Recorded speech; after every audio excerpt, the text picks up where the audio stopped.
Let's say Maria is a bright girl, but due to the unfortunate twist of fate, she has been sentenced to live in a black and white environment. In this place, there's everything: books, TV, the internet. The only limitation is that everything is in shades of grey. Frustrated with this situation, most people decide to figure out how this whole thing works. Maria spends years studying theories, formulas, and articles. She doesn't stop until she learns everything that humanity knows about colors. So, even though she has never seen blue, for example, she knows the exact wavelength needed to stimulate the retina to make the brain perceive blue. Now imagine one day the club that locked most people in this room gets tired of this game. They open the door, and for the first time in her life, Maria sees a clear blue sky. When she gets behind the wheel of a car, she breaches both sides of the conflict to take revenge for all those years in her private prison. But after that, she encounters a beautiful blue sky, in her opinion. Upon seeing blue for the first time in her life, does Maria learn something new about colors? Or does it not matter, since she studied everything about the subject? Well, philosopher Frank Jackson proposed this experiment in 1982 to prove that not all knowledge comes from theory. When Maria sees the color blue, she does indeed learn something new, something subjective that can only be acquired through experience. In philosophy, this concept is known as qualia, which are mental states that don't exist in the physical world but are real within our heads. For example, what do you feel when you hear this?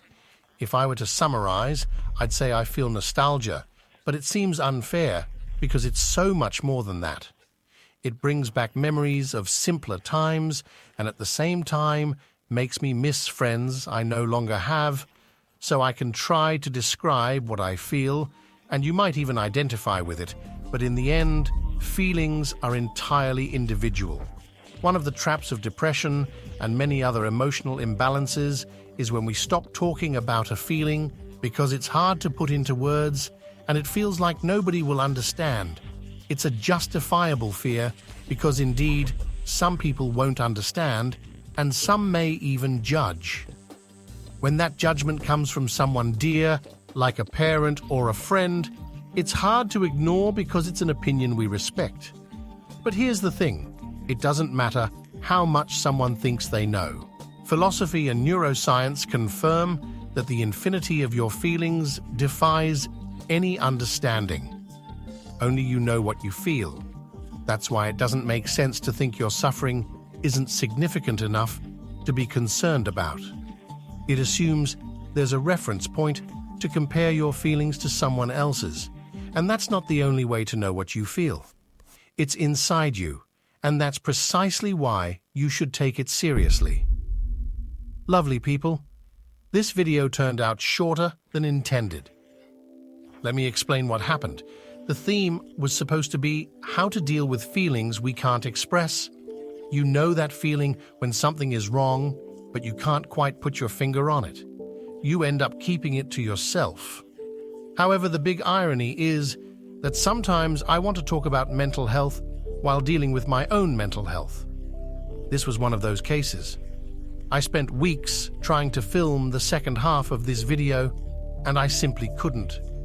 Imagine a meeting inside the human body where each organ has its voice like an animation. The organs are trying to tell the brain that it needs to stop ignoring certain feelings because it's affecting everyone. But the brain, your character, is extremely arrogant and will do everything to pretend everything is fine. This beginning of the video, I had planned several jokes and such, but what I said I couldn't film because, I don't know, in the past few days I've been feeling anxious and down. It's not the first time it's happened. Normally, when I get stuck, I throw the idea away and the channel goes a whole month without content and I feel like a failure. I've lived this so many times that I know the script, it's like a cursed loop. But this time I wanted it to be different because I'm tired of repeating the same mistake. So instead of throwing everything away, I came here to show you what I managed to do.